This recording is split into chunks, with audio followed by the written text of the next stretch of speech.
Good morning. Another day in the Philippines. You know, just looking around one's own home and others, how easy it is to be aware yourself as a foreigner, how there's a lack of continuing maintenance on properties in the sense that something gets broken, well, it just gets left. A good example is we have a gate that fell off. The hinges obviously not welded well enough to hold the weight of the gate. So it's been now nearly 9 months since that gate has fallen off, to the point where I've just given up trying to get somebody to come and fix it.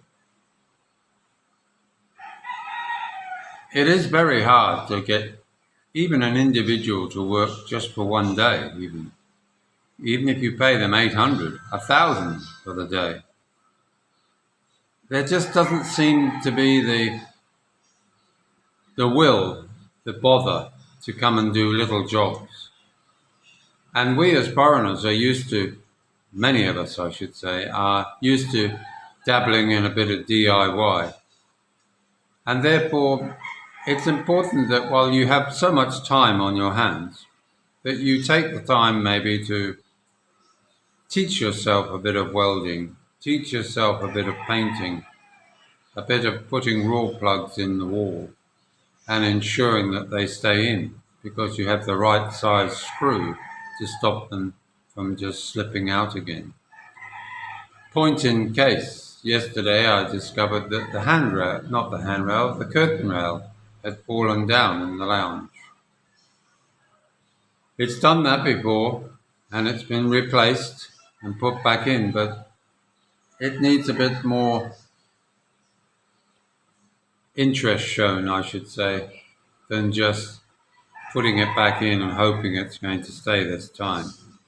So today I'm going to go and get some more raw plugs from a DIY shop up the road and maybe some screws that will definitely expand the hole, or should I say expand into the hole to make a tighter fit. The weight of a curtain these days has got to be taken into account when you look at the rather flimsy Chinese-built curtain rod rails. Often the rods are sold with the rail fitting, and the fittings are really almost an afterthought to the manufacturing of the handrail, or not handrail, the curtain rail.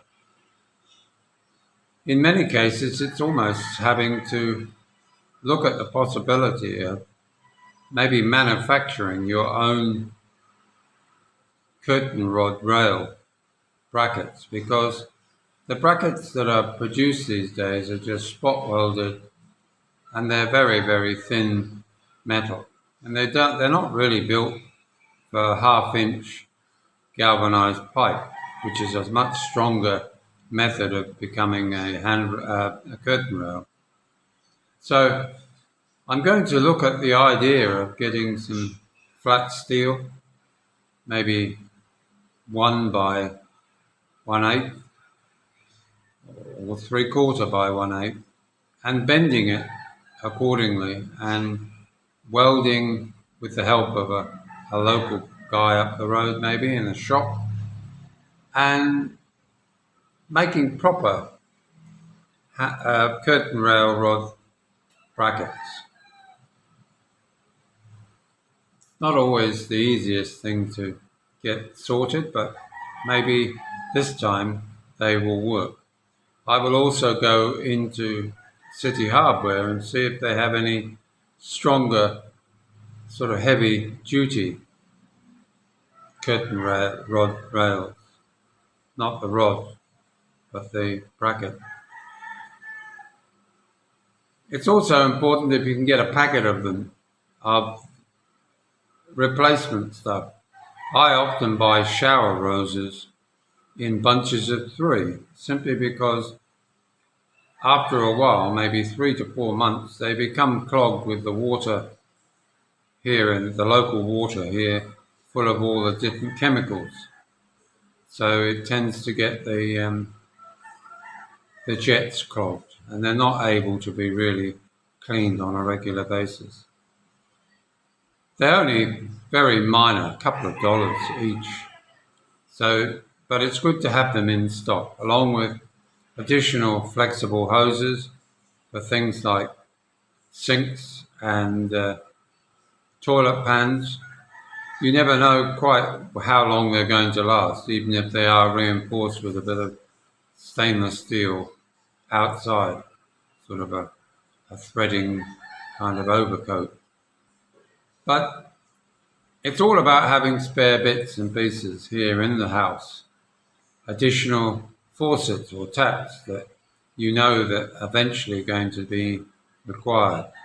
If you buy 2 or 3 at a time, then you've always got a backup to fix them.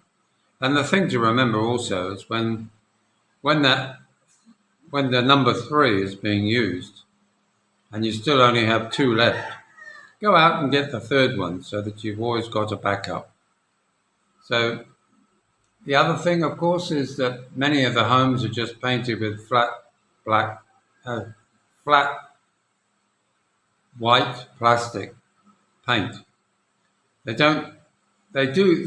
can buy paint that is what you might call wash and wear, but it's harder to find. Most of the paint is very basic and just fit for one purpose: undercoat, primer, top coat.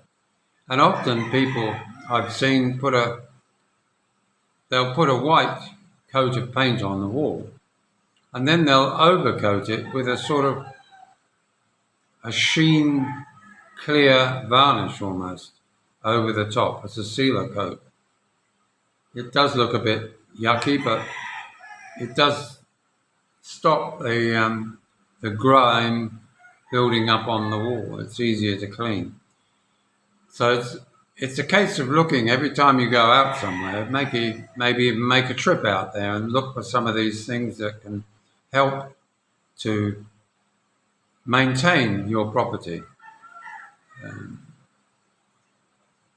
Things like door handles, that's another one. Door handles, having a spare set of matching door handles. So often you go into homes and they have the original ones in most of the doors, but you can see where they've changed them, and they've maybe gone from the flat handle to the round one, simply because they maybe couldn't afford the 500 or 600 for the flat Yale lock handle. And they've gone for a cheaper version, maybe for 200, 150 pesos at the local hardware. So that's my first thought for the morning, moving away from other matters. And I hope that you continue watching. Tell those that maybe you're looking for me, as I am finding it difficult to get myself at least unlocked on the other channel. It's not that it's difficult, it's just trying to approach the issue. So I think you know what I mean. But I will get it unlocked, and I will continue putting bits on both channels, simply because I don't want to lose those that have followed me for such a long time and have not yet worked out where I am. So we'll say farewell for the moment, and we'll catch up with you later. Bye now.